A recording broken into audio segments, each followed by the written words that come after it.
Hello, hello. Welcome to the reshuffle. My name is Lauren B. This is going to be a reading for anyone who has, is in, or wants to be in Mercury energy. This is for my Virgos. This is for my Geminis. This is for my people who have a lot of Mercury going on in your chart right now. Maybe you're dealing with someone with Mercury placements. Maybe you just want to learn the lessons and receive the blessings of Mercury. This reading is for you. Today, I'm definitely feeling a lot of Virgo coming forward, but who knows where Mercury is sitting in your chart.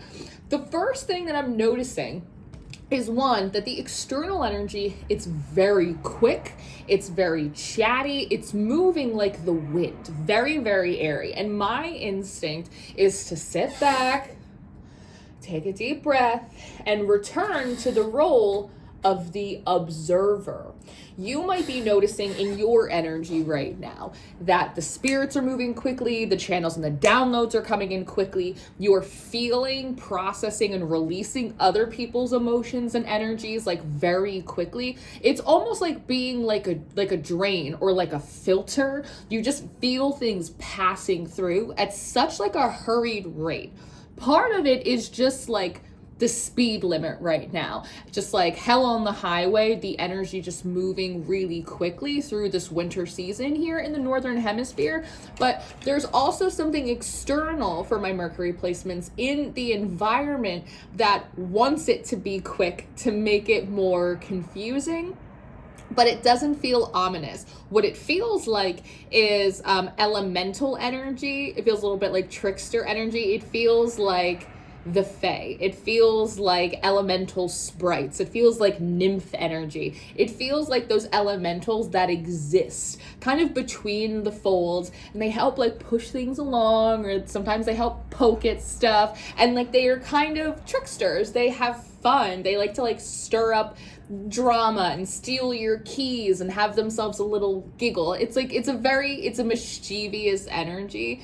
And so there's something about, it's like the opposite of Mary Poppins, where she's like fully prim and proper and put together, and she has this huge bag that's like a wishing well and you could just pull anything out of it. And then I'm seeing like someone who's dressed kind of like frumpy in pajamas. It's like a mom, right? Who's like got a scarf around her neck and a cold cup of coffee and two different socks, just trying to get the kids to like the schoolyard. There's something about you already feeling as though you're having a difficult time like keeping up, staying on top of the ball, just like getting life done, especially during the winter season, because of all of like that heavy layering that makes me feel as though like you are in the process of wintering, right? A time where we should be resting and slowing down, but you know, maybe life is speeding up for you and that's not an option and you got a lot going on. So not only are you busy and just the energy is busy, but then there's also like this little mischievous energy that's just like popping up around you, maybe messing with your hair or stealing your keys or dropping a fly into your coffee. It's like this really, and there's something about it about like, I want to say like it's supposed to be funny, that you have a connection. And it's not surprising to me because Mercury is also an energy that can kind of exist in those liminal spaces. Hermes, for example, is a psychopomp, can go through all of the different realms. And Mercury is attached to kind of mischievous, humorous, trickstery type of vibration. So I'm not surprised that these energies are one, that they feel comfortable just being in your space. And that might be something worth considering, that trickster energies, foxes, little mischievous sprites, nymphs, all of those like little like magical bits and baubles, they like to be around you. And there may be other aspects within your chart or within your desires that want more order and structure and clarity. But because you are in or are trying to embody so much of this mercurial energy, then like we fix problems the way Mercury does. And there's something about these little antagonistic, mischievous energies around you that they are actually like sincerely trying to help, but in the way that like they would want to be cheered up, which is to be poked and to be prodded and to be like played with.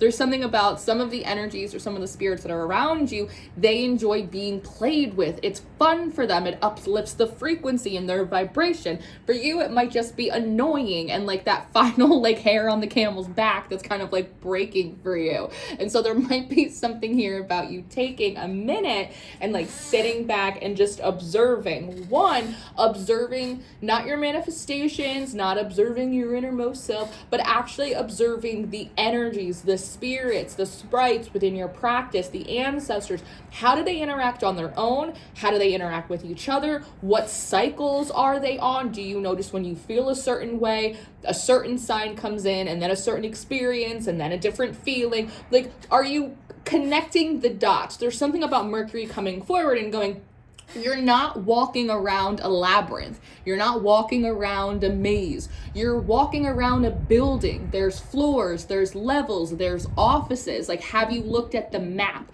Almost like at a mall when they have those big mall maps and they go, you are here, and then it shows you where the Macy's is, right? There's something about you taking a step back, looking at the map and figuring out like the lay of the land, so that way you understand that like you're not walking through like this very complicated, maybe that's not the right way to phrase it, because it is complicated, but that you're not walking around like an endless maze that has like no destination. That once you get a lay of the land and you understand like which energies or which spirits within your practice do this, do that, respond this way, don't respond to that at all, right? It's going to help you understand how to work the system to your benefit. And there's been a lot of messages from my clients this week about like, work the system, work the program. Here's the rules. Do it like this and you'll get there. But needing to sit down and take the time to identify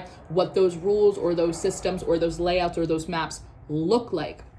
We have a few decks today, one of which is the Forest Fae, and this is a deck that inspires more questions than answers, and I think that's really on brand for you. It's really tiny. It is so cute, this deck. I can't look at it. And when I opened it, I forgot that I had this deck because I bought it. I think I maybe was drunk and I was like scrolling on Amazon on the couch and I was like, this is adorable, I'm gonna buy it. And I did, and I loved it, and I stuck it in my collection, and I forgot that I had it until I sat down 6 months later for this reading, and I'm like, whoa, I have this deck. And I went and I dug it out like a puppy dog, and the first card on the bottom, it is the Griffin. Be brave and fly above the clouds. In archetype, clouds represent coverage, they represent confusion, they represent a lack of vision, right? And there's something about, again, you are in a process of where like you're just trying to like break even and just like stay on top of things right now.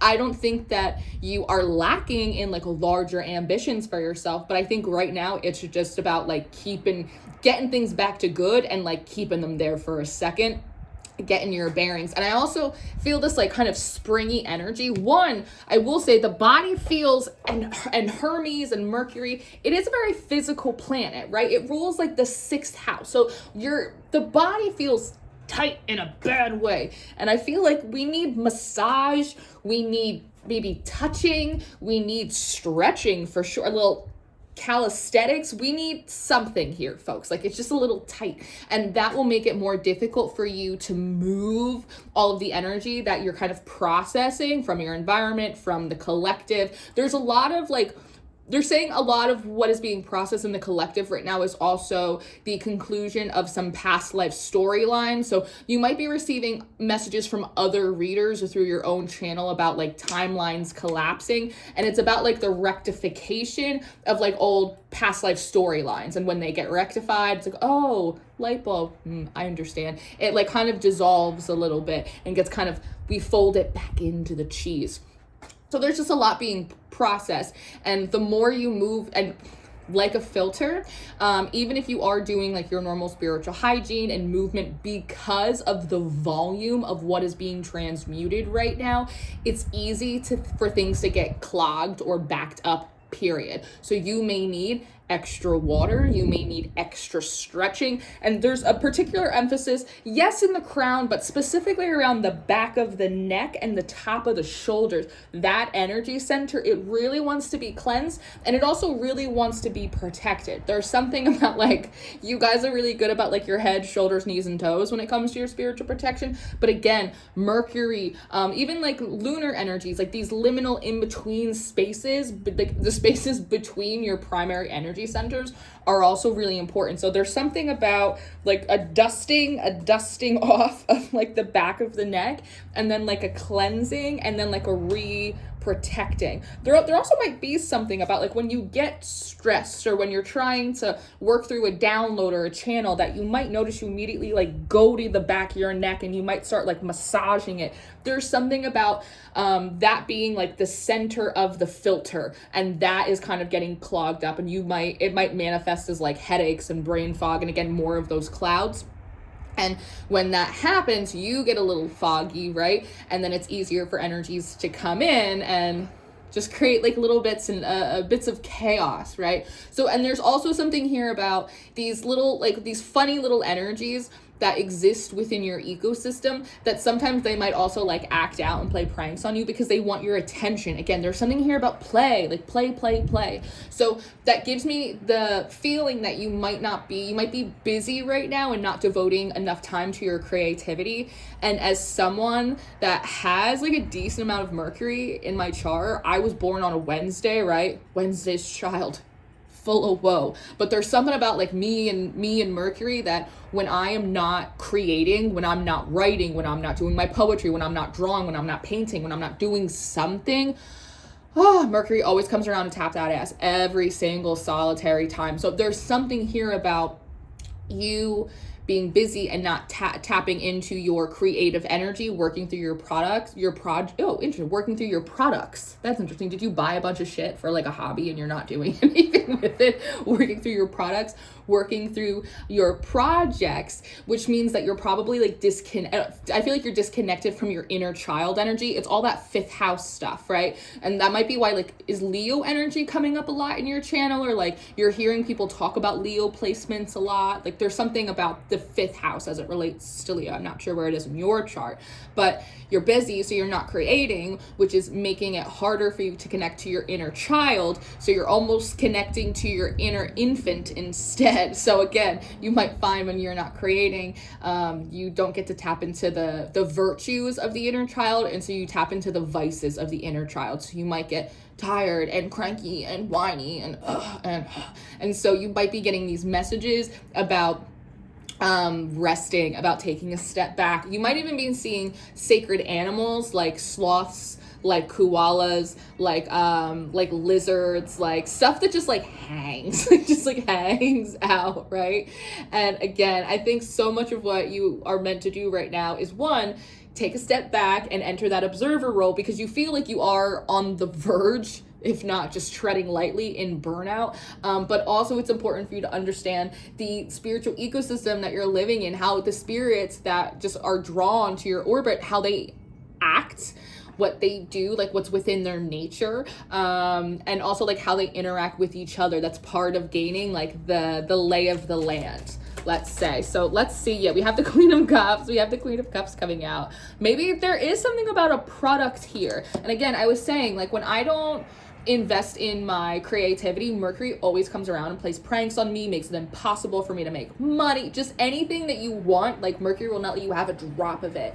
And so for some of you, I'm wondering if there is a project or there is a special product, something that you want to do, but it requires your creativity, it requires your presence, it requires maybe even like emotional presence as well. It's like you can't phone it in, you can't, chat GPT. It's like it has to come from the body, it has to come from the soul, it has to come from the ever living spirit within, is what I want to say so dramatically. It has to come from a deeper place, and there's something about again, and that's where the inner child lives too. So there's something about avoiding that place, or avoiding the vulnerability that this creative project requires from you in some way, and you're very valid busyness is the perfect excuse. And there's something about Mercury going, yes, you are busy. Yes, it's a perfect excuse. Yeah, I even buy it, but I don't really care because I'm Mercury and I want you to do this anyway. I want you to carve it out. Period. Right? And so sometimes for me in my practice, it's easier for one of like the gods or one of the spirits or one of my ancestors, whatever, to be like, I know you're tired. I just don't care. I want you to get it done anyway. Everyone's tired, and you're like, oh, well, but it's a little bit of that energy, right? With the King of Pentacles at the bottom, it's like, and then the Queen of Wands, and then the Six of Wands, and then, yep, and then the Two of Pentacles, the King of Cups, the World, the Nine of Cups, the Eight of Wands. All of this is saying, hey, I know you're busy, I know you're tired, but figure out what the hell is going on around you. What is the political, spiritual system you exist underneath? So that way you can work the program, you could use it to your benefit, or at the very least you understand what's happening when it's happening. So that way you know whether or not to get upset about it, or whether you need to leave out a bowl of milk in order to get your keys back, right? Or just pray to St. Anthony and be done with it. Whatever it may be. But I almost want to say, you will find the energy continuing to slow down and things not moving the more you avoid the vulnerability required to bring whatever this project, whatever this thing is, to life. So there's a couple different homework assignments that we have here. One is to identify how much and when you're taking on too much just energy, period, and when you need to basically like reset or re-clean your filter so that way you can handle the load of what you're transmuting. The second homework assignment for you is to figure out what the spirits are doing around you, because sometimes you think you're going through spiritual warfare when really it's just like the Fae like you and they're working with you because they think it'll cheer you up even though it's not, right? And so that way at the very least you can like develop a strategy around it. And then the third thing is about returning to like the altar of your creativity, returning to the altar of your projects. What do we have coming out here? Also, side note, you can get your full monthly readings for January. You can get them individually now. You can rent them. Also, second thing is this Christmas tree has to come down soon, and I don't know what to put on this wall. Does anyone have any suggestions for me? What should we put on this wall? Otherwise, I'm just gonna end up decorating this tree for Valentine's Day, and I don't really know if I want to do. I don't know if I want to do that. So please put your suggestions in the comment box below. Walker on the wind, that's sexy. The raven shows the way. Be courageous. Change and chance can bring exciting wonders. This is obviously, I mean, for me in my practice, this speaks to like the darker divine feminine with the raven and the key here. There's also a bit of like an olive branch as well. So if you've been dealing with, some of you were saying, Lauren, I'm having writer's block or I'm having a creative block. I'm not avoiding it. I'm just not feeling inspired. You may be visited by the muses. They may drop something that kind of sparks your inspiration. We also have Fringe Dweller. So this is so interesting to me. One, just that title, Fringe Dweller, makes me think of the Fool card in the tarot and how the Fool is often disenfranchised. He lives on the fringe of society, and there might be something here, and again, it's very mercurial, that you have this narrative in your head about you being like the underdog or the outcast or like the odd man out, when in actuality, you're not. What is specifically coming forward is actually you are invited to the slumber party, so stop acting like you're the weird kid in class when like actually you're not. There's something about like you taking that from childhood and incorporating that too much into the story of your adulthood, and it's fucking with your creativity and like the production. It's fucking with the production now, I want to say. See with eyes and heart wide open. Oh, I love how they have taken this branch and they've now tucked it into their veil. There's also something interesting about the crown being covered here as well. Again, maybe taking a slight step out of active spiritual practice for just a second, so that way you can observe again how things are moving, the patterns of the energy, how they're interacting with each other. Allow yourself to be in a mode where you're not actively contributing and instead neutralizing and being in more of a receptive space. There's also something cultural here as well.